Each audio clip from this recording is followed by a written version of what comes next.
Salve, salve, rapaziada. Muito boa segunda para todo mundo. Muito boa noite aí. Espero que esteja todo mundo muito bem. Iagão já marcando presença aqui. João Barata, vamos que bora. Vamos para cima, pessoal. Então, hoje a gente vai falar mal de Ethereum. Hoje, para alegria de todo mundo aqui que está acompanhando no chat, a gente vai falar mal de Ethereum. A gente vai abordar as contrateses do Vitalik em relação a Ethereum, os pontos negativos que ele vem puxando em relação ao ativo aí ao longo das últimas semanas, dos últimos meses. E a gente vai falar um pouco da nossa opinião, fazer a nossa análise em cima dela. Então, eu não poderia fazer uma live de Ethereum se eu não chamasse o Igor. Não tem como fazer isso. O Igor é o cara que mais entende de Ethereum no Brasil, tanto do ponto de vista de cara técnico, dinâmica competitiva do ecossistema da Ethereum, qualquer coisa. É o cara que mais manja disso. E com o meu. Já estava marcado, escudeiro, né? Esqueceu de desmarcar ali em cima da hora e eu vim. Não, o Carlos aqui, ele é uma live de despedida do Carlos aqui, do nosso Crypto Insights, né? Porque no finalzinho da live o Carlos vai anunciar coisas, anunciar novidades aí. Boa, Mas vamos anunciar ali. É isso, rapaziada. Muito boa noite. Vocês querem dar os Boa seus... noite aí, Boa noite. pessoal. Eu tô aqui falando, né? Não chegou o Pix do Vitalik dessa vez, né? Então vamos falar aqui um pouco de contrateses. Olhei meu Nubank aqui, o Charles da Cardano me mandou aqui uma graninha. Vou ter que fazer a boa pra ele. Rapaziada, me rendi a Radix. Não, tô brincando. Brincadeiras à parte, pessoal. A ideia aqui é falar um pouquinho das nossas contrateses, não das nossas, né? Das contrateses do Vitalik, e fazer uma análise em cima disso, né? E justamente por causa disso, eu queria pontuar uma paradinha aqui, antes de começar essa live. Hoje você meu host aqui, né? É o seguinte aqui. Deixa eu mostrar um documento aqui para vocês. Quando vocês estiverem vendo minha tela, vocês avisam aí. Meu computador ele tá mais lento que... Cara, sei lá o quê. Mais lento que a Cardano. Vocês estão vendo minha tela aí? Boa, dá para ver sim. Tá indo. Dá para ver, beleza? Pessoal, eu fiz um tweet hoje comentando, fazendo uma brincadeira, que investir é mais você entender o que você não gosta do que o que você gosta, tá? Se você foca sempre em entender por que você gosta de um ativo, você provavelmente vai ter uma visão enviesada, você provavelmente vai sempre estar sempre procurando pontos positivos e pode assumir riscos desnecessários, porque você não focou no que você não gosta. Esse documento aqui, ele é o cerne da Mercúrios, tá? Não o modelo de portfólio da Ethereum.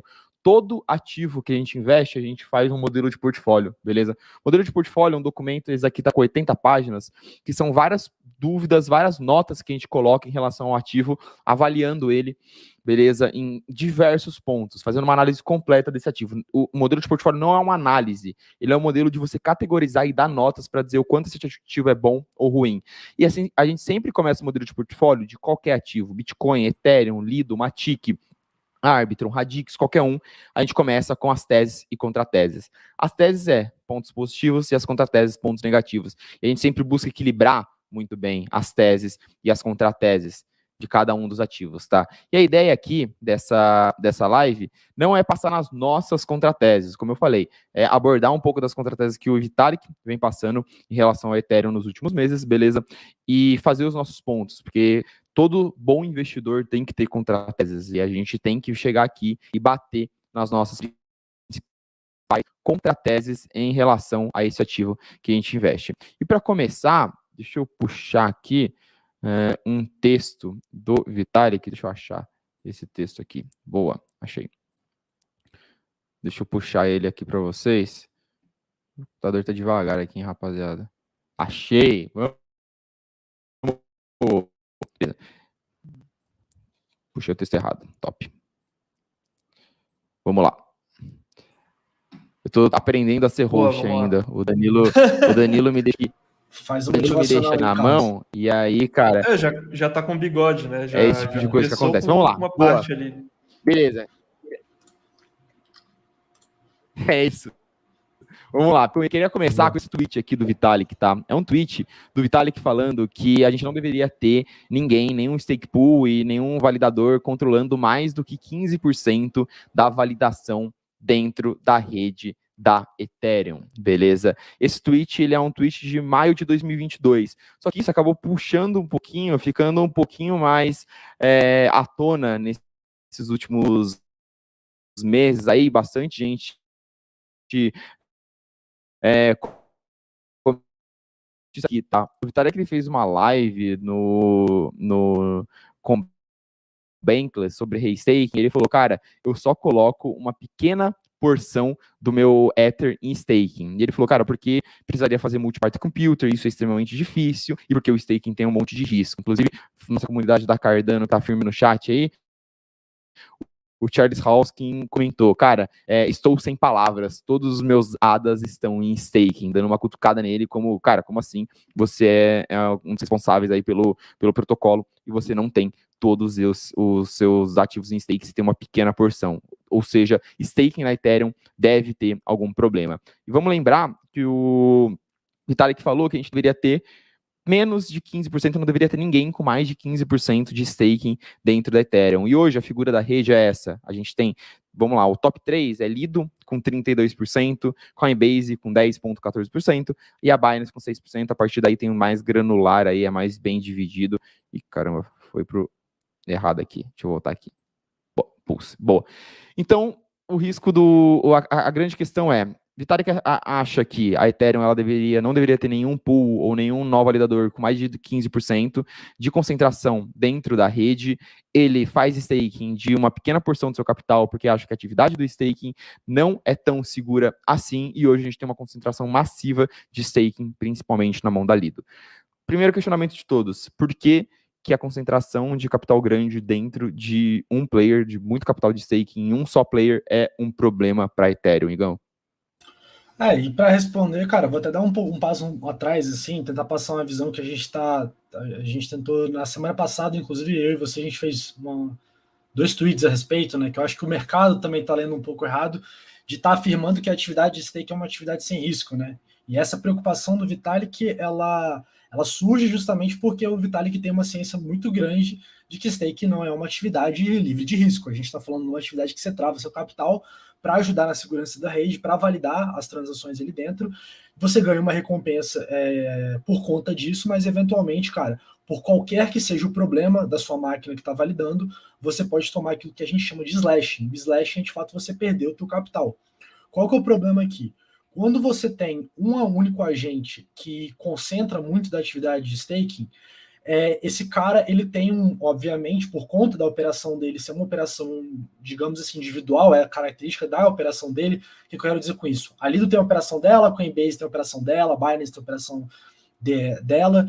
Por conta desses caras terem a operação deles de maneira individual, eventualmente eles podem tomar um slashing de maneira individual. E caso eles concentrem uma parcela muito grande do total de Ether e staking, todo aquele dinheiro ele pode sofrer o slash e ser de fato eliminado. E quando isso acontece, o que você tem na prática são 2 coisas. Basicamente, os usuários que são clientes daquele protocolo, daquela empresa, eles obviamente vão ser prejudicados. E o segundo, que você tem uma certa instabilidade na segurança da rede, né? Como se tivesse um ataque na rede. Por quê? Porque pensa só, se eu sou um cara igual ali, eu tenho 30% do capital em staking aproximadamente, se eu tomo slash e meus 30% eles param de existir, o que a gente tem na prática é que a segurança econômica da Ethereum ela diminuiu bastante, né? Ela diminuiu em 30%, porque aquele dinheiro parou de existir e agora está mais fácil atacar a rede. Então essa preocupação do Vitalik ela existe por conta disso. O staking ele não é uma atividade livre de risco, e quando você tem o staking concentrado na mão de um cara, de um único agente, caso ele venha tomar um slashing de maneira agressiva, a porcentagem, ele pode no máximo perder toda a participação que ele tem. E ele tendo ali 15, 30, 20, 30% da rede, isso vai ser prejudicial para a rede. Beleza, agora indo para a pergunta do Bills. Por que hoje a gente tem essa concentração desse jeito, gente? Basicamente porque o Bills, eu acho que você até tem a página, se quiser deixar aí, mas não precisa também, tá? Aquela que mostra a divisão dos tipos de stake. Eu vou tentar explicar de uma maneira mais tranquila. Hoje, na verdade, a Ethereum ela foi pensada para ela ser uma rede para que todo mundo consiga fazer staking, tá? Para que, tipo assim, caso eu queira fazer staking, eu montaria um node, um validador aqui na minha casa com o meu computador. O Bills também, o Carlos também, todo mundo que está assistindo aqui poderia montar um validador. Porque essa era a ideia dos desenvolvedores quando você quer montar uma rede centralizada, que você não dependesse de nenhuma empresa, de nenhum grupo para realizar essa atividade. Só que assim, os desenvolvedores tinham uma visão e o mercado, a prática, é uma coisa completamente diferente. Não é fácil você montar um nó validador do ponto de vista técnico. Cara, eu digo por conta própria. Eu tenho um irmão aqui que é profissional de TI e ele demorou para poder montar um para mim. E você tem a questão da economia, né? Que no caso, na Ethereum, você precisa de 32 Ether para poder realizar o staking. Então, essa ideia da Ethereum, de todo mundo ter o seu nó validador, acabou não sendo uma realidade. Que na imagem que o Bills projetou aí, é esse solo home staking. E o que acontece? Você tem novas modalidades de staking que se criaram, principalmente esse staking as a service, esse pooled staking, e embaixo tem um liquid staking, se eu não me engano, né? Se eu não me engano, verifica se é esse. Não, é Pooled Staking Centralized Exchanges. E é uma coisa interessante de pontuar que é muito da arquitetura base da Ethereum. Né? A decisão da Ethereum por você não ter... você tem uma limitação, então o mínimo que você precisa para rodar um nó de validador são 32 Ethers, o que é um capital mínimo muito grande. Você não tem um modelo de Delegated Proof of Stake, ou seja, você escolher validadores individuais e você colocar seu dinheiro na mão desses validadores individualmente, a Ethereum ela não tem isso de forma nativa, como uma Polkadot, por exemplo, tem, faz com que você tenda à centralização, né? Perfeito. Exato. Então, tipo assim, eu não vou falar que foi um erro de arquitetura, tá? Mas assim, obviamente não foi o que eles projetaram. Não foi o que o Vitalik lá no passado, com os desenvolvedores, projetaram. Eles imaginavam que a rede ela ia ser mais centralizada nesse aspecto de todo mundo poder rodar seu node. Beleza, aí vamos agora para a figura atual. A gente tem essa concentração da Lido, né? Que eu acho que na categoria ali do que o Bill estava mostrando, se não tem liquid staking, ele deve estar considerando que pooled staking, exato. E você tem as corretoras, né? Então, de fato, centralized exchange. Por que isso acontece, gente? Cara, por conta desses dois pontos, de dificuldade técnica, mas acho que principalmente dificuldade econômica. Porque você pensando nessa ideia de, cara, todo mundo vai rodar seu validador, pressupor que todo mundo sabe configurar, todo mundo é programador, todo mundo tem alguma noção que isso sabe programar uma máquina, né, para validar, e todo mundo vai ter os 32 Ether. Essa não é a realidade da maioria do mercado, principalmente do varejo, enquanto você diz em relação a essa dificuldade técnica, dificuldade econômica, desculpa. E aí você tem Lido e Exchange. Vamos contar a historinha rápida de cada um? Eu vou começar pelo contrário. Eu vou começar a contar pela historinha das SEX, né? Da Centralized Exchange. Por que elas são tão relevantes hoje? Cara, a resposta é simples. Basicamente, boa parte dos investidores investe através de corretoras. Isso é um ponto. Isso é claro. E esses caras buscaram se posicionar no passado para prestar o serviço de staking. Eu não lembro da Coinbase e da Kraken, mas eu lembro que a Binance, já no final de 2020 ou no começo de 2021, você já podia fazer o staking através da Binance. E, cara, você entrava lá na Binance, isso início de 2021, estava segurando o Ether e a Binance te cuspia lá uma API de cerca de 10 ou 12%, que eu acho que era na época, né? Porque na época a API era bem maior. Então, rolou um fluxo muito grande de usuários e as exchanges elas começaram a ficar muito grandes. Só que aí qual que foi o ponto? Você tem novas soluções surgindo, que são as soluções de liquid staking. Nesse caso, pooled staking, como o Bills mostrou ali, né? Mas hoje elas são basicamente as soluções de liquid staking que a Lido se destaca, que são essas soluções que elas não são centralizadas, elas são de fato on-chain, elas são protocolos. Então, assim como você tem, sei lá, um contrato inteligente para prover liquidez dentro do Uniswap, você tem um contrato para poder realizar staking utilizando uma Lido da vida, uma Rocket Pool, alguma dessas soluções. E no caso da Lido, a história ela é muito interessante porque ela foi pioneira no liquid staking na Ethereum, ela foi o primeiro protocolo que já surge ali, não vou dizer grande, mas surge rápido, né? Ela tem bons venture capitals por trás. Hoje eu acho que o venture capital que a gente mais gosta, o segundo que a gente mais gosta, que é a Paradigm, eles foram grandes responsáveis ali pelo surgimento da Lido, né? Eles são um venture capital com uma pegada mais matemática, mais computacional, então eles ajudaram um pouco na criação. E no começo, na metade de 2021, a Lido fez um negócio interessante. Aqui eu não vou entrar muito no mérito do liquid staking, se vocês quiserem explicar, vocês são até mais didáticos do que eu, mas a Lido fez um negócio interessante, que foi, ela fez uma integração com a Aave, né? E essa integração da Aave, né, você finalmente conseguir colocar o seu sintético de staking para servir como colátero, foi um dos grandes responsáveis que fez a Lido deslanchar. E aí, nesse mercado, cara, liquidez é o rei. Liquidez é o rei, efeito rede é o rei, e desde lá para cá, a Lido virou essa bola de neve. Basicamente, ela começou a ganhar tamanho, o protocolo, não, vamos dizer assim, não teve nenhum problema, ela botava mais empresas de qualidade para dentro, né? A Lido tem esse modelo que ela tem várias empresas bem robustas que provém serviço de validação para ela, e o sintético dela virou o sintético. Na verdade, eu acho que, se eu não me engano, hoje, se eu não estou enganado, dentro do ecossistema da Ethereum, ele é o token mais utilizado para operações de empréstimo. né? E aí a Lido virou um monstro. Então, superou a história... o WET. Superou o WET, exato. Então, a história ela se conta mais ou menos assim, a dificuldade de você criar um novo validador por conta própria, né? Eu até tenho uma estatística aqui que fizeram uma pesquisa, se eu não me engano, acho que 7% da rede hoje são validadores home, né? Solid stakers, né? São esses caras que fazem por conta própria, 6,5% a 7%. A comunidade da Ethereum até chama eles de backbone, né? A espinha dorsal da rede, porque se tudo acontecer, esses 7% são os grandes guardiões da Ethereum, mas basicamente hoje o dinheiro está concentrado na mão de quem soube se posicionar para captar principalmente o capital de varejo de uma parte institucional lá no final de 2020, começo de 2021. Sim, uma coisa que é importante discutir aqui, pessoal, vamos pensar na arquitetura base da Ethereum. A Ethereum ela quis tomar essa decisão de que se você quer fazer staking, você tem 3 opções principais para fazer staking.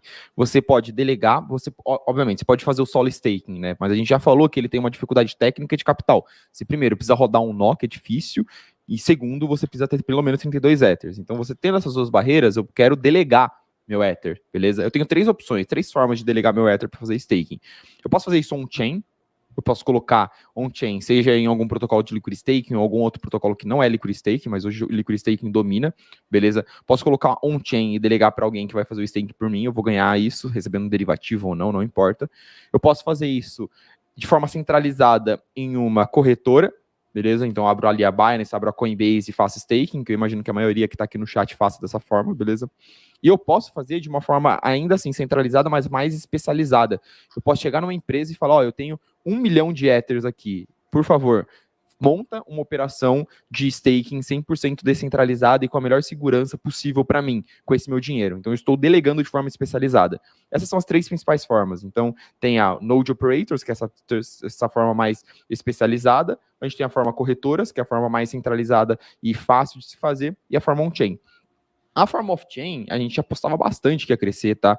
Porque a gente conversou lá na Colômbia com o Vasily, que é o fundador da Lido, e ele falou, cara, a gente não concorre com Coinbase, a gente não concorre com Kraken. O cara que faz stake on-chain, ele não é o cara que faz stake na corretora. O cara que faz stake na corretora, ele é o cara que quer comodidade, ele é o cara que quer conforto. Por que staking, Liquid Staking hoje é tão grande? Por que a Lido hoje é tão grande, tá? Porque as corretoras centralizadas estão passando por um problema de regulação. Porque elas não conseguem oferecer o serviço de staking. Então, Kraken, Coinbase, a Binance não, a Binance só nos Estados Unidos, né? Mas as principais corretoras do mundo, elas não conseguem hoje oferecer o serviço de staking para os seus clientes, porque a regulação está atrás delas falando que staking é security. Então, hoje, a gente acaba com que essa camada, essa parte do mercado seja muito pequena. E os Node Operators? Porque o mercado institucional... Bugou tudo aqui. Porque o mercado institucional, que é o cara que vai ter 1 milhão de Ethers para ir lá e colocar dinheiro na mão de um Node Operator, também não está consolidado dentro de cripto, né? Porra, a gente não tem o ETF da BlackRock de Ether com staking. Quando tiver esse ETF, esse cara vai utilizar esse outro tipo de solução. Então, acho que é um pouco mais esse do problema. Queria, inclusive, puxar uma provocação aqui, mas enquanto eu puxo, queria puxar um outro questionamento para você, ô Igor. Além desse problema da gente ter essa consolidação, essa concentração dentro de um player específico, qual que é o problema da gente ter essa concentração dentro da Lido hoje, né? Beleza. Porque, cara, se a gente tem ali, a Lido hoje está com 32%, né? Vamos supor que corretoras não crescem, a gente continua tendo essa crise de confiabilidade, de problema regulatório, e só a Lido continua crescendo, vamos supor que Liquid Staking continua crescendo. Só a Lido continua crescendo, dentro de Liquid Staking a gente chega num patamar em que a rede tem 60%, 70% do Ether em staking na mão da Lido. Qual que é o risco desse cenário específico?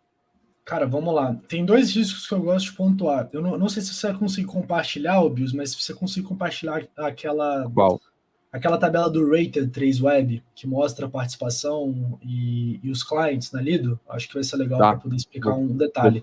Vou puxar aqui.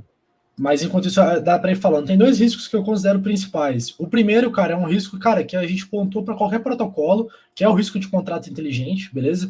Assim, cara, assim, deixa eu tentar até dar um exemplo mais tangível. Assim como alguém que vai virar e vai tentar ensinar, sei lá, para alguém aqui como prover liquidez no Uniswap, um dos primeiros riscos que aquela pessoa tem que virar e falar, cara, sempre vai ter o risco do contrato inteligente. Porque o contrato inteligente, cara, é um pedaço de código que nem sempre ele foi estressado ao seu extremo, apesar de ele estar lá na blockchain, nem todo mundo olhou com ele com calma, nem todo mundo explorou quais são os detalhes dele, e ele pode sofrer problemas. Qual que é o ponto? A gente pressupõe que contratos inteligentes antigos são seguros porque eles ainda não sofreram nenhum ataque, eles perduraram ao longo do tempo.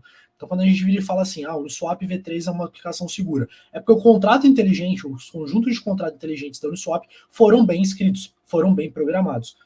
E isso é uma realidade para a Lido também, porque no final do dia, você fazer staking pela Lido, você está utilizando esse contrato inteligente da Lido. No caso da Lido, é uma série de contratos inteligentes, não vale a pena entrar nesse nível de detalhe agora, mas você está se colocando ao risco daquele protocolo. Então, se alguma coisa acontecer errada em algum contrato inteligente da Lido, ou durante esse tempo, algum hacker, algum grupo de indivíduos ali com uma expertise maior, resolver explorar os contratos da Lido e atacar, cara, Deus sabe o que pode acontecer, Deus sabe ali o que eles conseguem fazer, o que eles conseguem danificar do protocolo. Por que a gente tem uma confiança alta de que isso não vai acontecer? Porque no caso da Lido, existem várias auditorias que passaram pelo protocolo para garantir que aquilo não aconteça.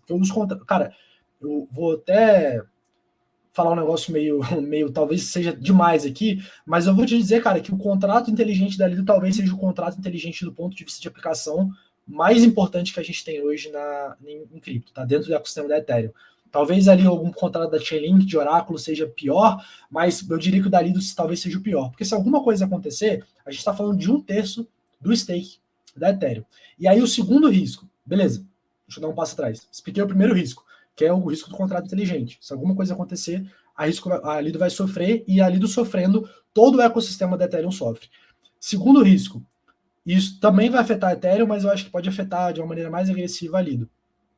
É a maneira como a Lido opera. A Lido, para você fazer parte da Lido como um fornecedor, né, um validador, né, aquelas 30 empresas que utilizam, que prestam serviço para a Lido, para você ser um daqueles caras, você precisa utilizar o software dos caras. E, eventualmente, você vai utilizar uma série de configurações ali que são padrões da Lido. E no final do dia, a Ethereum, ela entende, vou tentar colocar dessa forma, ela entende que todos aqueles validadores eles fazem parte de um grupo. E eles vão ter algumas características incomuns, como eles vão rodar programas parecidos, que são os clients. Rodando esses clients de maneira parecida, com a mesma distribuição, caso algum deles sofra slashing, por mais que eles sejam de empresas diferentes, só o fato deles estarem dentro do guarda-chuva da Lido, utilizando esses mesmos programas, a Ethereum como rede consegue identificar aquilo, e para Ethereum, caso duas dessas empresas sofram slashing, a Ethereum entende que isso é quase como um processo de coalizão. É quase como se esses caras estão querendo ser maldosos de maneira organizada. E a Ethereum vai e penaliza mais. Quando a Ethereum entende que você tem validadores agindo de forma conjunta para prejudicar a rede, aí o slashing ele é muito agressivo, é isso, né? Perfeito. E é esse que é o ponto. Então, a Lido, do jeito que a operação dela é montada hoje, e pela quantidade de Ether que ela tem um risco, eu não lembro exatamente a expressão que os desenvolvedores Ethereum usam, mas eu acho que é long tail que eles chamam. Confesso que eu não sei exatamente por que da expressão long tail, que é esse risco de cauda longa, né? Mas aí acho que vocês vão talvez decifrar melhor do que eu.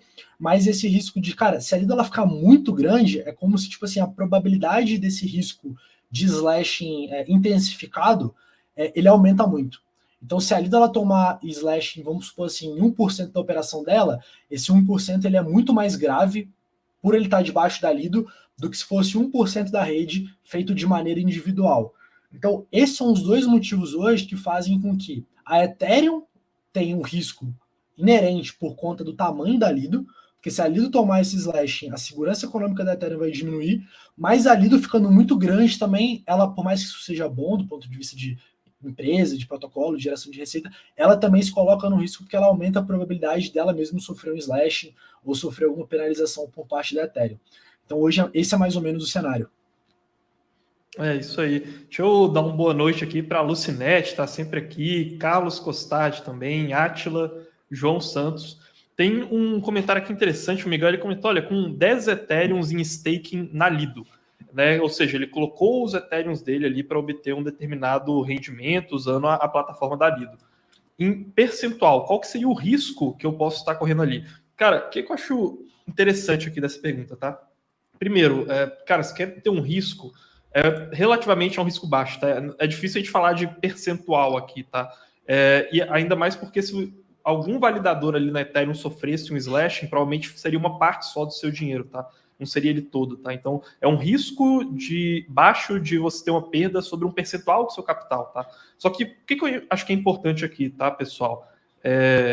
Mais do que a gente tentar entender o risco para a pessoa física que está colocando o Ethereum staking, né? Quando a gente fala de contratese da Ethereum, são riscos que erros no staking podem ocasionar para a própria Ethereum, né? Então, o foco aqui não é falar, poxa, eu, pessoa física, estou correndo um risco de ter um rendimento menor de capital ali por conta dessa dinâmica do staking, né? Que a gente olha aqui desse lado da tela e é só um rendimento que está aparecendo para a gente. São riscos da própria natureza da Ethereum, né? Por que isso é interessante, né? A escolha da Ethereum, quando ela vai para o Proof of Staking, né, e ela sai daquele sistema anterior, que era o sistema do Bitcoin, que utiliza os computadores, né, que é o que a gente conhece como Proof of Work, né, ou seja, prova de trabalho, é uma escolha em que, de um lado, você criou uma forma de punir quem está se comportando mal, né? Então, antes, quando você tem aquela rede que funciona por meio de computadores fazendo trabalho de processamento, se alguém tenta usar esses computadores para fraudar a rede, o que acontece é que, mesmo que essa pessoa falhe no seu ataque, ela continua com aqueles computadores, né? Então, basicamente, ela continua com aquele poder de fogo que ela tinha. Enquanto que a escolha que a Ethereum faz, quando ela coloca o mecanismo de staking, é que se eu atacar a rede e eu cometer algum delito ali, dentro daquele consenso, eu vou estar colocando o meu dinheiro na reta. Então, se acontecer alguma coisa ali, eu vou perder esse dinheiro. Dessa forma, o cara que tentou atacar, ele perdeu a arma que ele usou para atacar e você reequilibrou o jogo. Mas, em contrapartida, né, qual que é a vulnerabilidade que a Ethereum abre dessa maneira? É que caso aconteça algum erro, né, a questão do slashing é justamente isso, essa punição, você pode ter um cara, por exemplo, que ficou offline, né, que se barrou ali na tomada do validador dele, que aconteceu algum bug no computador dele. Esse cara, que não necessariamente é mal intencionado, pode sofrer um erro e ser tratado como se ele estivesse atacando a rede. E aí ele perdeu aquela arma que ele usou para atacar a rede, né, que seria justamente aquele capital que ele tinha colocado na reta. E se ele perde esse capital, pensa que é igual uma pizza, né? Você retirou uma fatia daquela pizza, então ela ficou menor. Agora, para você conseguir um capital mínimo para conseguir ser relevante ali dentro daquela pizza, ficou mais barato. Então, cada vez que você pune de maneira incorreta alguém que não atacou a rede, você deixa mais barato para o cara que quer atacar a rede, né? Então, assim, essa eu acho que é essa questão ali do stake, né? Boa noite aí também para a Jaque, que chegou aqui agora. E qual que é uma outra questão aí? Perfeito. Opa, é que assim, a gente aqui tá focando só nessa parcela, nessa questão de percentual, né? Que é uma polêmica. Lembra muito, por exemplo, lá do comecinho do Bitcoin, assim, né? Então, eu vejo muitas das críticas que hoje se faz a Ethereum, a Lido, por exemplo, ela lembra muito quando o pessoal falava que os pools de mineração do Bitcoin eram muito concentrados no passado, né? Que os pools são os grupos de mineradores que se reúnem para minerar, né? Então, teve uma época lá, acho que foi o Gate.io, um desses pools de mineração, que uma época ficou com mais de 50% da mineração de Bitcoin e o pessoal entrou em desespero, né? Aí foi lá e descentralizou de novo. Eu acho que é um caminho de infraestrutura que vai ser percorrido, entendeu? É o mesmo tipo de crítica que no ciclo passado, nem no ciclo passado, vai ali em 2014, o Bitcoin sofria muito e que hoje a Ethereum sofre por conta de Lido, por exemplo. Eu acho que vão ser questões de infraestrutura para resolver isso, sabe? Agora, eu acho que tem outras questões de stake, né, que foram mais faladas recentemente, que são menos óbvias, né, que o pessoal fala menos e que não tem a ver necessariamente com, eu vou pegar um percentual maior da pizza ali, então vamos ver se não tem ninguém com mais de 30%, com mais de 50%, que aí depois eu vou querer puxar aqui. Não, cara, perfeito. Eu acho que é justamente essa questão de você tentar ter uma discussão mais de a infraestrutura básica, você olhar para a infraestrutura básica e por que a infraestrutura básica da Ethereum hoje ela permite que a Lido seja do tamanho que ela é. E é justamente essa que eu acho que é a principal provocação. Eu até separei um comentário muito bom que chegou aqui sobre a Ethereum mudar para Delegated Proof of Stake. Vou até puxar se o áudio começar a travar aí, vocês me avisam, beleza? Já tá travando. Para mim tá travando aqui. Já? Excelente. Travando? Cara, agora parou um pouquinho de travar. Qual que é a página aí que você quer puxar? Beleza, vamos lá. Cara, uma discussão que tá tendo bastante, eu tô puxando aqui, tá carregando, uma discussão que tá rolando bastante na comunidade da Lido, da Ethereum como um todo, é você autolimitar o potencial da Lido dentro do staking. Isso rodou dentro de uma discussão de um fórum de governança da própria Lido. Isso foi ano passado e obviamente não foi para frente, né? Mas basicamente é uma empresa falando, cara, o meu produto é tão bom, eu sou tão melhor que os meus concorrentes que eu preciso limitar o meu market share para eu não virar um risco para esse mercado que eu estou inserido, tá? E, obviamente, isso aqui não foi para frente, a Lido continua crescendo depois disso. Nessa época ela estava um pouquinho acima de 30%, agora a gente já está falando de 32% da Lido, tá? Eu até trouxe uma provocação aqui no Twitter, falando sobre liquid staking, o mercado da Lido, ele ser um mercado de efeito rede. O que é esse tal desse mercado de efeito rede? É um mercado que, cara, quanto maior você é, maior a probabilidade de você ser maior. E no caso da Lido, ela não é só maior, ela não é só fez o efeito first mover, não só foi maior porque foi a primeira, é porque ela é a mais capitalizada, é porque tem o melhor time e é porque tem o melhor produto, tá? Na nossa visão. Eu até comentei aqui, cara, sobe o Rocket Pool. Se a solução que o mercado tem para melhorar, para salvar esse problema de centralização da Ethereum é fazer outros pools de staking crescer, eu não vejo isso acontecendo, sendo bem sério. Essa é a tese da Mercurius. Uma Rocket Pool não vai ganhar, uma Kion não vai, uma Frax não vai ganhar a market share da Lido. A Lido vai continuar crescendo. E hoje a gente tem a Christine Kim aqui fez um tweet falando sobre quer ver? Falando que hoje 50% do Ethereum staking é liquid staking, vem de pools de staking líquido, e ela espera que esse número seja acima de 75%.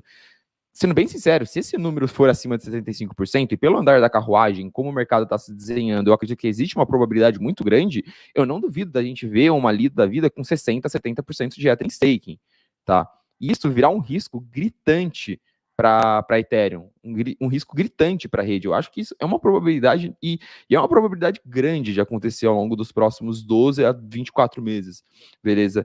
Então, uma discussão que a gente pode até realmente vir a ter primeiro, um financiamento artificial da própria Ethereum, da própria Ethereum Foundation, para o crescimento de outros pools de validação, beleza? Colocar a grana em outros pools de validação para bater de frente com a Lido, o que, na minha opinião, é zero efetivo, beleza? Isso não se sustenta no longo prazo.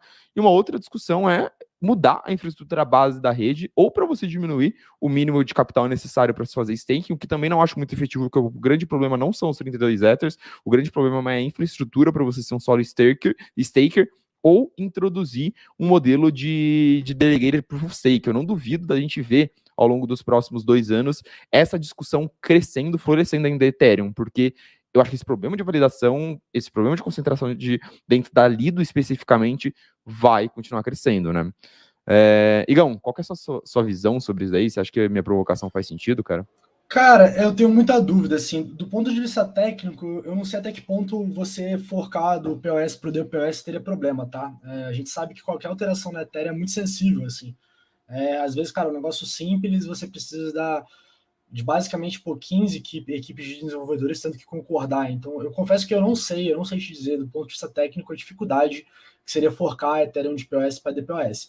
O que eu sei eu também tenho muito receio, mas é um receio particular meu, que o DPoS resolveria o problema, tá? Que o Delegated Proof of Stake resolveria o problema. Eu não conheço o panorama de todas as redes, tá? Eu vou ser bem humilde aqui para falar que eu não conheço, eu vi que o pessoal falou de Cardano aqui, eu não conheço, eu não sei como que é a concentração, tá, gente?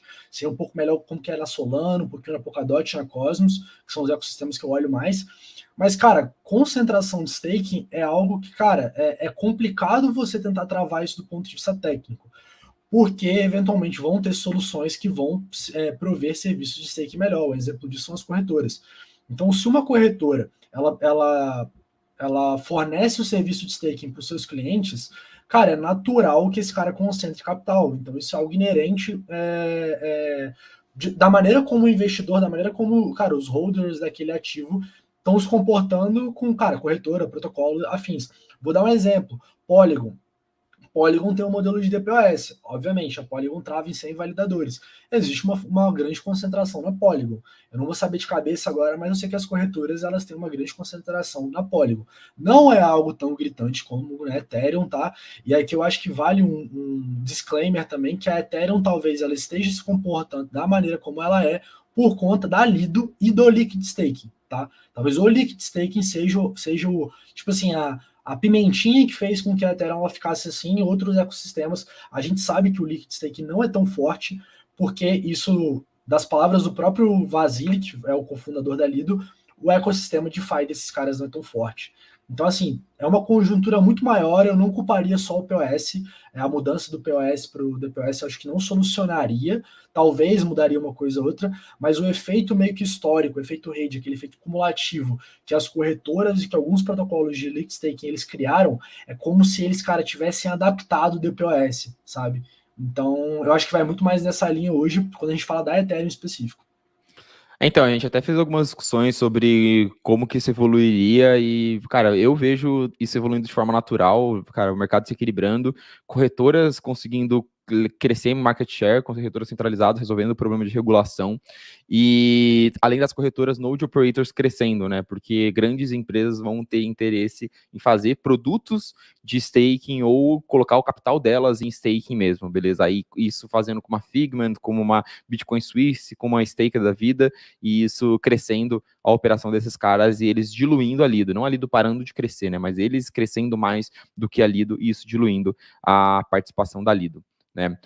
Mas, Igão, fechando esse ponto de staking, entrando em um outro ponto que é primo do staking, uma outra preocupação que puxou bastante aí em relação a da tese de Ethereum, mais específico para o nosso querido Vitalik, ele inclusive fez um texto falando só disso, foi a questão de restaking, tá? A questão de restaking e o risco de você sujar ou poluir o consenso da Ethereum, você poluir os validadores do staking dentro da Ethereum, utilizando esse capital e esses validadores para fazerem staking em outras redes, inclusive a proposta da Eigenlayer, beleza?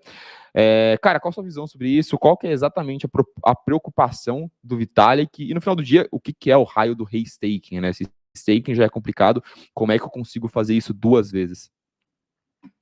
Tá, eu vou tentar não me alongar muito na explicação de restaking, como o Danilo fala, usar ali a licença poética, mas o restaking é uma atividade que basicamente foi a Eigenlayer que criou esse conceito, né, de você conseguir pegar o mesmo capital que já está sendo utilizado para você fazer o staking dentro da Ethereum, nesse caso, e você utilizar esse mesmo capital para você prover segurança para um outro serviço, seja ele uma plataforma de contratos inteligente. Então, eu, por exemplo, eu utilizar o meu Ether que eu coloco em stake para proteger a Ethereum, né, para segurar a Ethereum, eu utilizar para, sei lá, cara, proteger a Solana, proteger uma blockchain completamente diferente, ou para eu prestar algum tipo de segurança em alguma atividade que use staking, mas que não seja uma plataforma de contratos inteligente, como, por exemplo, o serviço de oráculos, né? Para quem entende um pouquinho ali da Chainlink, sabe que a Chainlink tem um modelo, né, de staking deles. A Chainlink não é que ela funciona com Proof of Stake. A Chainlink não é uma plataforma de contrato inteligente. Ela utiliza o conceito de staking, né? Você travar o seu capital, realizar alguma atividade, que nesse caso é fornecer informações. Se minha informação estiver errada, eu posso tomar o slash. E a ideia é que hoje, por exemplo, na Chainlink você faz isso com tokens link, né? Mas assim, o token link, ele tem uma trava de tamanho de mercado, ele tem comparar o token link com o token Ether não é nem honesto, né? Porque a capitalização desse cara aqui e o potencial de segurança que esse cara pode me promover é muito maior. Então eu consigo pegar o meu capital que já está travado ali para realizar stake, eu pego uma parte dele, ou pego até tudo, dependendo se for do meu interesse, e eu coloco num outro contrato inteligente, e esse contrato inteligente agora, ele faz o trabalho de staking, mas ele também faz esse outro trabalho, como por exemplo, sei lá, prover dados de um oráculo, né? Qual que é o ponto aqui? O ponto é que agora eu ganho nas duas pontas. Eu ganho por estar validando a Ethereum, mas eu também ganho por estar provendo a informação caso meu serviço seja o oráculo. E minha recompensa aumenta, né? Eu, como validador, agora estou ganhando mais dinheiro pelo mesmo capital parado. Meu API está maior. Só que eu também, cara, meu risco fica maior. Porque se antes eu podia tomar o slashing na Ethereum, agora eu também posso tomar o slashing numa Chainlink, por exemplo. E qual que é a preocupação?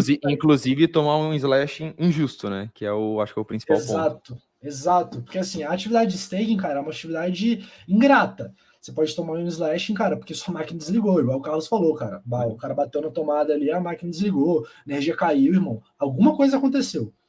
A gente Teve um teve bug. validadores tomando slashing 3 meses atrás na Ethereum por um bug de client, né? Eles não De tiveram culpa client. nenhuma. Eles, na verdade, eles não tomaram slashing, eles deixaram de ganhar, né? Por cerca de É. 50 Ethers ali. Alguns sofreram slashing leve, mas basicamente não foi culpa deles, né? Foi culpa por causa de uma infraestrutura básica da rede. Então, se você está se plugando em redes mais frágeis e mais centralizadas, você está trazendo um risco para sua operação também, né? Exato, então esse que é o ponto, porque agora eu tô pegando meu capital e aí que é foda, porque vamos pegar o que o Carlos falou, achei bem legal essa pontuação do Carlos. Não vamos pensar do ponto de vista do indivíduo, tá? Vamos pensar no ponto de vista da rede. Poxa, a rede ela criou um mecanismo, você travar o teu Ether, tu vai estar ajudando a segurar aquela rede, tu vai ganhar uma recompensa em Ether, né, um API ali da inflação, mais as taxas, e se acontecer alguma coisa, você vai perder o teu Ether por conta da atividade ali. Agora tu tá pegando parte desse Ether, mano, tá jogando lá para proteger a Chainlink, cara. E agora, se você tomar um slash na Chainlink, você também tá prejudicando a Ethereum. O Vitalik, ele chama esse conceito de overload, né, que seria sobrecarregar. Você está sobrecarregando o consenso da rede. Porque agora, pô, meu Ether agora ele tá fazendo muita coisa. Então agora eu tenho o risco de, pô, tomar slash em várias atividades. E agora não é só o validador que vai ser prejudicado, vai ser também a própria rede. Vamos viajar aqui só para tentar deixar bem claro, tá? Vamos supor que ali do amanhã, ou com a Engelayer ela estiver pronta, ali do vira no fórum de governança e fala assim, galera, a gente quer botar parte do nosso Ether para fazer restaking. A gente vai ajudar a Chainlink a, sei lá, ter mais segurança no modelo de staking deles lá.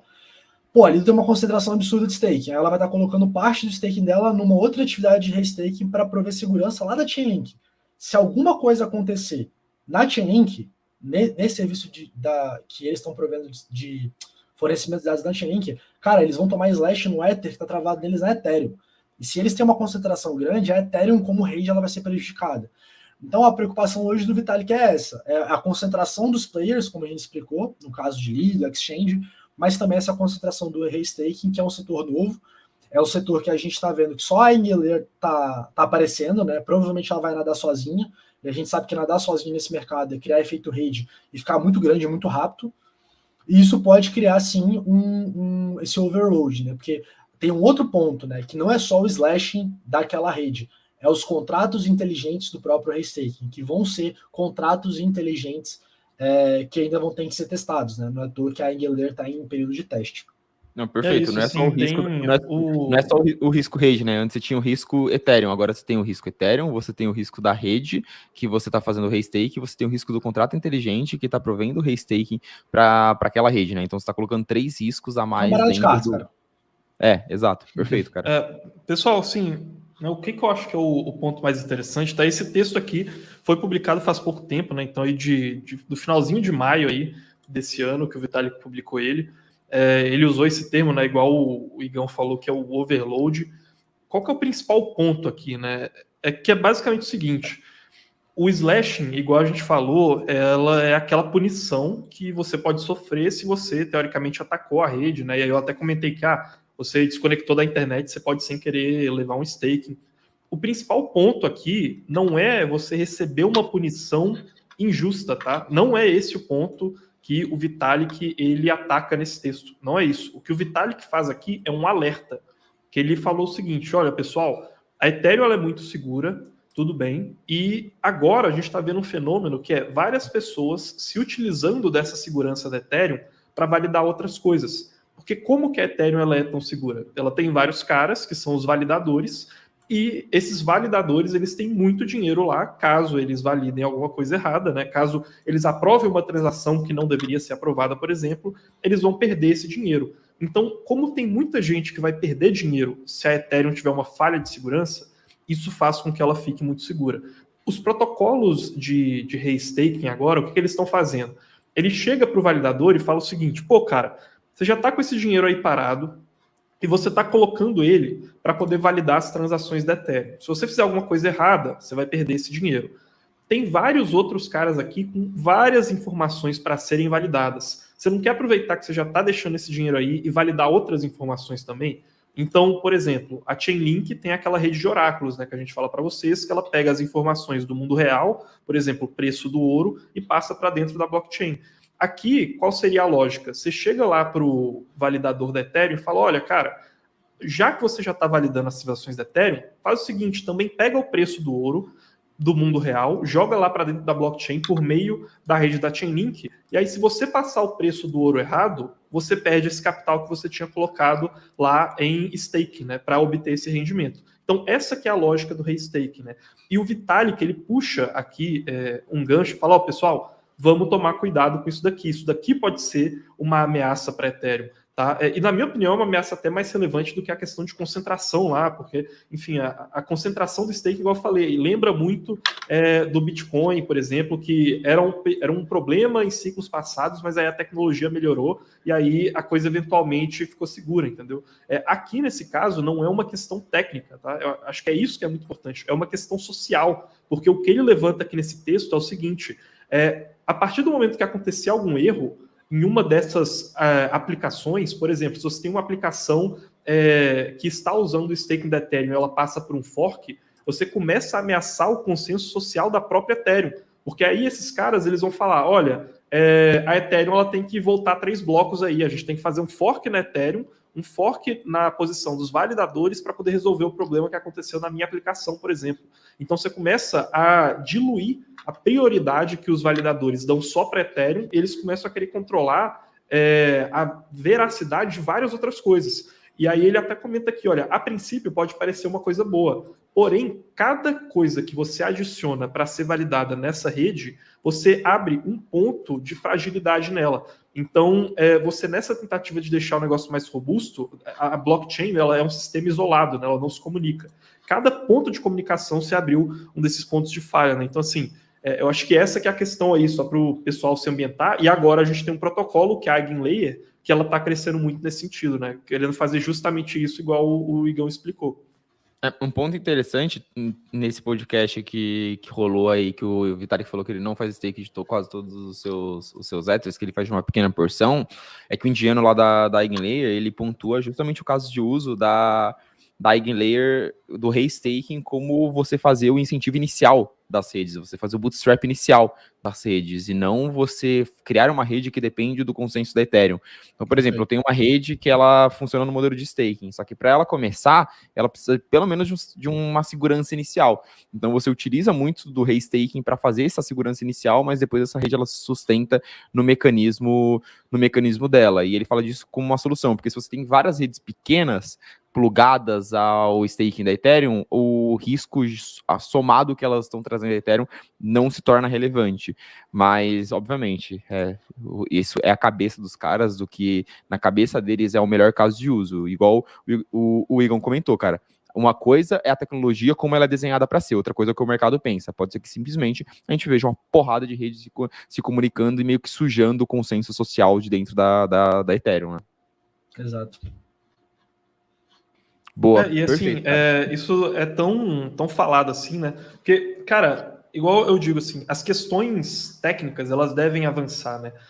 Antes o pessoal se preocupava com a concentração dos pools de mineração do Bitcoin, sendo que os mineradores que se juntavam nesses pools já são muito mais descentralizados do que esses grupos por si só, né? E aí hoje a gente já tem evidências de que, olha, se um pool ele tentar usar aquele poder dos mineradores para cometer algum ataque, os mineradores eles têm um incentivo econômico para simplesmente mudar de pool, e o próprio pool ele tende a perder a longo prazo com isso, né? Tende a ameaçar o seu próprio resultado em termos de lucro ali, né? E eu acho que com o Lido, por exemplo, e com outros protocolos é uma coisa muito parecida, sacou? A gente tem vários validadores ali dentro, a gente já tem mecanismos para tentar colocar determinados seguros ali caso alguma coisa dê errado, e eu acho que isso aí só vai continuar avançando mais. Eu vi uma... Opa, fala aí, Igão. Não, pode terminar, depois eu complemento. Não, é que, cara, eu vou só dar um exemplo, né, de como que essas inovações técnicas, às vezes, elas vêm de formas que a gente não espera, né? Cara, tem um artigo aqui, eu tô para ler ele, deixa eu ver se consigo compartilhar aqui. Deixa eu ver. Pronto, acho que agora eu tô compartilhando aqui. Cara, o que vocês entendem aí de física quântica? Alguém aí quer falar alguma coisa? Eu fiz física 4, mano, mas foi bem fácil, não lembro nada. Os caras só passavam nós. Cara, física quântica, ela tem uma questão que é a sobreposição de estados, né? E eu juro que isso aqui vai se relacionar com a segurança do staking depois, tá, gente? Mas o que significa? Quando a gente está olhando para coisas muito pequenas ali, para partículas muito pequenas, para fótons, prótons, enfim, você consegue ter uma coisa que ela está em dois estados ao mesmo tempo, né? Então ela está polarizada na horizontal e na vertical, por exemplo, né? Uma partícula ela pode estar em dois lugares ao mesmo tempo, que é uma coisa absurda, né? Quando a gente fala de coisas de muitas moléculas, né, no mundo comum. Então, esse copo aqui, ele não pode estar em dois lugares ao mesmo tempo, mas uma partícula subatômica, ela pode estar em dois estados ao mesmo tempo, né? E aí, o que é interessante? Na física quântica, uma partícula, né, subatômica, ela colapsa em apenas um dos estados a partir do momento que ela é observada, né? Então, a partir do momento que você olha ela para tentar medir qual é o estado dela, ela vai colapsar e ao invés dela estar em dois estados ao mesmo tempo, ela vai ficar só em um estado ao mesmo tempo. O que esse artigo aqui está mostrando? Eles estão querendo criar uma forma de utilizar a mecânica quântica para poder melhorar a segurança das chaves privadas que são usadas nas assinaturas, o que inclui a chave de staking. Então, eles estão tentando fazer uma maneira de retirar os possíveis hacks que podem acontecer a contratos de staking, ou então roubos das chaves que permitem o staking em protocolos como Eigenlayer ou Lido, né? Por mais que os contratos hoje já sejam bastante seguros. Inclusive, esse artigo é até citado lá no podcast que a gente falou, e eles querem tentar melhorar a segurança usando a mecânica quântica. Então, qual que é a ideia aqui? Eles vão combinar a criptografia que já existe com a mecânica quântica e eles criam uma chave privada que é uma sobreposição de dois estados de uma partícula subatômica. E aí, como que você faz a assinatura? Você faz a assinatura medindo esse estado. Só que quando você mede esse estado, essa partícula ela colapsa. Então você não consegue usar mais a chave nunca. É uma chave privada que ela se autodestrói. Então, assim, é só um exemplo que eu puxei aqui, mas é o tipo de coisa que a gente não espera e que ajuda a tornar esses contratos mais seguros depois, entendeu? Você cria uma chave privada que ela é inhackeável, basicamente, sacou? Se você usa esse tipo de coisa aqui. Mas era só um exemplo aí que eu queria puxar, Igor. Pode falar aí. Pô, você me manda física quântica esse horário, eu vou passar a noite estudando, mano, movimento de onda em plataforma, mesmo. Beleza. Cara, tem um conceito que eu gosto bastante, assim, eu até tava vendo, vou aproveitar que eu apareço pouco aqui, e não sou muito de fazer isso não, mas vou dar uma afinetadinha. Que eu tô vendo o pessoal comentar de Cardano aí, né? Tem um conceito que eu gosto bastante, cara, em tecnologia, em engenharia no geral, é que às vezes não adianta você querer criar a solução que vai resolver todos os problemas. Você tem que esperar, você tem que criar uma solução básica, você tem que ver como que o mercado vai reagir, depois você pensa em resolver o problema e você vai inteirando o problema. Em projeto de navio até a gente brinca, né? Porque na hora que você vai projetar um navio, você projeta ele como se fosse uma espiral. Porque você faz uma parada, você vê que não funciona, você faz de novo, aí você melhora um aspecto, melhora outro, até chegar à solução final. As pessoas elas acham que, cara, aqui em blockchain, você vai chegar com uma rede Proof of Stake já bonitinha, 100% correta, e que isso vai ter atenção do varejo dos institucionais. Cara, a realidade é que isso não é o que vem acontecendo, tá? A Ethereum tem vários débitos técnicos. O Vitalik, que é uma das maiores personalidades, entende de protocolo, deixa bem claro quais são os problemas, mas a Ethereum, por conta de todo o seu efeito rede de construção, ainda continua sendo a rede mais usada. Ponto. Dado isso, quais são os problemas? São esses. Esses são os problemas? Como que a gente vai resolver? O Carlos ele comentou desse princípio de mecânica quântica para você resolver a questão das chaves.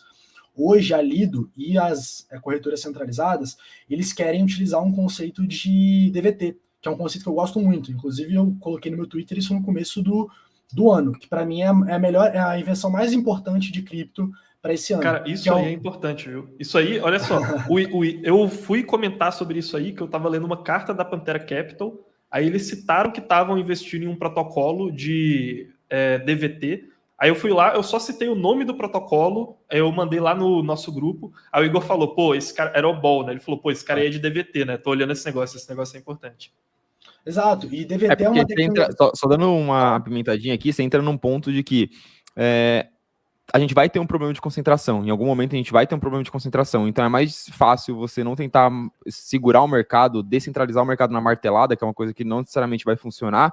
É muito mais eficiente você trabalhar para melhorar a segurança dos produtos que existem hoje, né? Você deixa o mercado mais seguro e não ficar tentando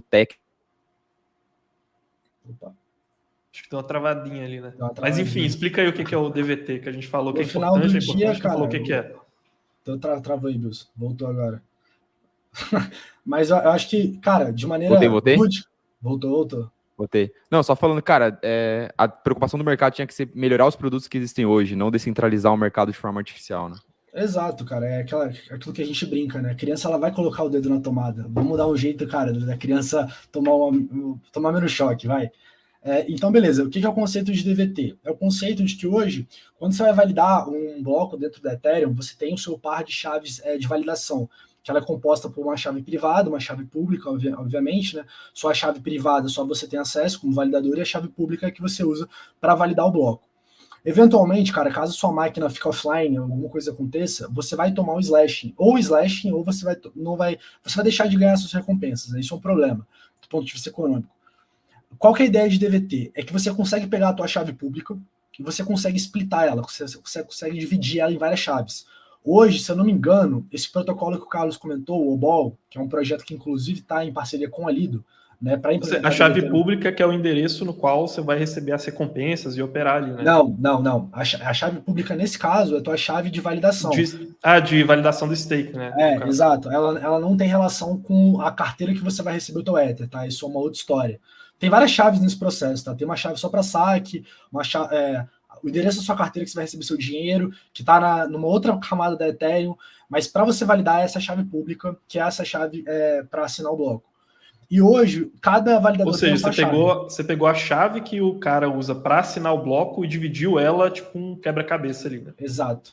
Então, hoje o OBOL, que foi esse projeto que você comentou, que a Pantera está investindo, é um projeto que eu estou olhando desde o final do ano passado, eles criaram, eu acho que você pode fazer isso em até quatro agentes, 4 ou 6, eu acho, não lembro. Então, um mesmo validador, ele vai poder dividir sua chave de 4 a 6, eu não lembro o número agora. E aí, qual que é o legal disso? Caso um desses 4 ou desses 6, se for 6 seriam mais, né? Seriam 2 até, no máximo 2, eles têm algum problema e eles parem de atuar, fiquem offline, ou eles tentam inclusive ser maliciosos, os outros validadores eles conseguem aguentar o tranco, eles conseguem fazer o trabalho de maneira honesta. Isso é legal porque aí cada validador agora ele tem uma redundância, né? Pensa que a Mercúrios ela tem um validador, e aí pensa que o Danilo está aqui do meu lado, eu, Danilo, Bills e Carlos, nós somos os responsáveis pelo validador da Mercúrios. Se eu sou malicioso, se eu fiquei offline, sei lá, mano, minha internet caiu, o Carlos, o Danilo e o Bills conseguem continuar fazendo o processo de validação. Então a rede ela continua segura e o nosso validador ele não é prejudicado. Cara, isso é uma maneira excelente de você aumentar a redundância na rede e aumentar a segurança desses protocolos maiores, igual a Lido e igual às corretoras centralizadas. Então, esse é um tipo de tecnologia que surgiu para resolver um problema da Ethereum, entendeu? DVT é algo que surge na Ethereum, está inclusive sendo estudado para ser implementado na Cosmos, se eu não me engano, mas que basicamente surge para resolver esse problema. A Ethereum tem o seu problema, beleza, essa é a realidade, vamos resolver. E é um tipo de solução que vai tender a aumentar ali a segurança da rede, né? Espero que eles consigam implementar e que a gente tenha um produto bom que vá nessa linha. Pois é, cara. Eu acho que o que é importante de pontuar aqui, já caminhando um pouquinho para o encerramento da live, é que, cara, a gente está falando da blockchain que mais segura capital, mais segura aplicações e usuários. Segura no sentido de assegurar mesmo, no sentido de prover segurança para dinheiro, para capital, para usuários. Então, obviamente, a régua de segurança ela é muito mais elevada, né? E a Ethereum, ela vem passando por evoluções, por ser uma rede bem antiga, ela vem passando por muitas evoluções na sua infraestrutura base, vem se tornando uma rede cada vez mais complexa. Então, obviamente, a gente vai ter muitos pontos de risco, muitos pontos de atenção. O principal que a gente está olhando agora, tanto na questão do staking, quanto na questão do restaking, e não é a gente que está olhando, né, é o Vitalik que está pontuando, vem porque a gente acabou de migrar a rede para o Proof of Stake. A gente está falando de vários problemas relacionados ao staking da Ethereum, mas a gente está falando que a rede virou Proof of Stake em novembro de 2022. Então não faz nenhum ano que a gente está com esse algoritmo de consenso dentro da Ethereum. Então são pontos naturais. Obviamente a gente precisa discutir e se preocupar em como melhorar o mercado e como deixar esse mercado cada vez mais seguro, mas é um processo de maturação. Um outro ponto que a gente ia puxar aqui, de um outro texto mais recente, mas como não deu tempo, a gente acabou se alongando aqui em staking e restaking, o Vitalik ele fez um texto falando sobre as 3 transições que a rede da Ethereum precisa passar. em termos de usabilidade, tá? Para se tornar uma rede melhor em termos de usabilidade. Um desses pontos é a migração da atividade para rollups. Ele fala, a transição para L2 é everyone going to rollups, todo mundo indo para os rollups. As transações, a atividade econômica da Ethereum sendo em segundas camadas. Cara, segundas camadas hoje é uma tecnologia cruzaça, muito cru, com pontos de falhas gritantes, quase todas. Se você já interagiu com uma ZK5 ou com uma Polygon ZK EVM, você passou raiva, você não gostou de interagir, entendeu? E se você interagiu com uma Optimus e gostou, saiba que tem pontos de falha gritantes ali, que basicamente toda a sua transação está na mão do sequencer, que você não consegue validar o que está acontecendo ali dentro, tá? Então, é só destacando um pouco do processo de maturação que a gente está passando e que é muito importante ser extremamente crítico em relação a isso, tá? A gente, por exemplo, quando a Ethereum falou, olha, a gente não vai fazer mais shard de execução, o modelo de shards não existe mais, agora é escalabilidade via rollups. Cara, a gente bateu muito nisso. E ainda hoje a gente questiona se rollups é a melhor decisão. Eu passei o final de semana discutindo com o Igor a tese de Solana, cara. A gente não passou discutindo a tese de Solana porque aconteceu alguma coisa em Solana. A gente passou discutindo a tese de Solana por causa de coisas que estavam acontecendo com segundas camadas. E a gente falando, cara, eu não sei como a gente vai ter um cenário de segundas camadas escaláveis, seguras e toda aquela interoperabilidade, elas conseguindo se comunicar entre si de uma forma que o UX é intuitivo para o usuário, de que não tenha fragmentação de liquidez. Como que as segundas camadas vão resolver todos esses problemas? Não sei, cara, porque hoje a realidade é, você tem o seu dinheiro na Optimus, na Arbitrum e na ZK-Sync, você tem 3 carteiras, você tem a sua liquidez separada e a segurança, ela é separada em cada uma delas e as 3 redes não conseguem ser seguras. Esse é o problema. Como esses caras vão resolver esse problema, eu não tenho a menor ideia, tá? E então, o que a gente fala? Pô, pode ser que eles nunca resolvam. Pode ser que simplesmente a Ethereum ela continue tendo esse problema e fique carregando problemas técnicos e nunca chegue num patamar no estado da arte. Então é esse momento que a gente para e olha um pouquinho para fora. Vai olhar um ecossistema da Polkadot, o que a Polkadot está desenvolvendo, vai olhar a tese de monolito, vai ver o que a Lido está desenvolvendo, que a Solana está desenvolvendo em termos de tecnologia, vai olhar outros cases que podem evoluir e caso a Ethereum não consiga resolver esses problemas, outros caras se ganhem o espaço. Então, eu acho que é um pouco desse do processo, tá? A gente trouxe algumas provocações aqui que foram mais específicas, provocações bem recentes do Vitalik, beleza? Mas, obviamente... Eu até sugeri aqui no privado a gente depois alterar o título dessa live de por que o Vitalik está preocupado com o Ethereum para os riscos do staking da Ethereum, tá ligado? Porque eram cinco temas diferentes que a gente ia puxar aqui, que o Vitalik comentou aí nesses últimos tempos, a gente acabou falando só de staking, mas eu acho que a live ficou muito boa, assim, tem muita informação valiosa, mas comentem aí se vocês quiserem que a gente fale dos outros, tá? Porque o staking é só um deles, tá? Então tem staking, tem a questão da privacidade, tem a questão das Layer 2, igual o Bruce falou, tem a questão, além da escalabilidade por Layer 2, da contratese da escalabilidade da Layer 2, e também tem a questão de experiência do usuário. Então tem vários outros problemas aí que daria pra gente falar. Perfeito, perfeito. É isso aí. Quer fazer suas considerações finais aí, Igor? Cara, só aproveitando o gancho que você falou, vi que tem alguns comentários também. Cara, acho que o mapa legal para todo mundo ter, eu acho que, pô, nesse mercado de baixa, um sentimento que eu considero meio negativo começou a aparecer, tipo, de novo, aquelas soluções matadoras que vão resolver todos os problemas, né? E vários setores narrativos que vão resolver vários problemas. A gente tem falado bastante sobre modularização, né? Eu não quero entrar muito no mérito de modularização agora, mas essa ideia de que várias soluções elas vão se comunicar, né? A mensagem, a reflexão que eu quero passar lembre-se que nesse mercado, quanto mais soluções a gente estiver se comunicando, mais pontos de fragilidade a gente tem nesse mecanismo, né? Então, Layer 2, eu vi que o Ângelo até comentou aí, Polygon 2.0, o Bill estava comentando agora de Layer 2 comunicando, aí tem esse protocolo de mensageria. Cara, tudo vai ter ponto de fragilidade, tá? Eu acho que esse que é o importante de ser analisado. Eu acho que a gente, às vezes, se desvilumbra, esqueci a palavra, mas parece que o olho abre para um projeto novo, um projeto que vai solucionar. Vislumbra. Mas a gente esquece desses pontos, né? Ultimamente, eu estava até conversando com o Bills, né? Eu estou sendo mais crítico, estou sendo mais chato, mais Justin Bons em relação aos protocolos, porque eu acho que a gente esqueceu que até a Ethereum já se ferrou, né? A Ethereum, esse ano mesmo, ela já sofreu slash em alguns validadores, e eu acho que, cara, projetos novos, eles sempre vão ter, você sempre vai ter que ter o risco ali do fato dele ser novo mesmo, do fato dele ser incipiente e ele carregar esses riscos. Então, para todo mundo que gosta de analisar cripto, analisar projeto, sempre olha, cara, os pontos de falha, sempre tenta entender pelo menos o básico de como as coisas estão funcionando e fique bem claro o mapa mental de risco do que você está interagindo, beleza? Perfeito, cara. É isso mesmo. Igão, obrigado pelo... Alguém quer falar alguma parada antes de eu fazer o anúncio lá? Ah, não, sei, agradecer aí, né?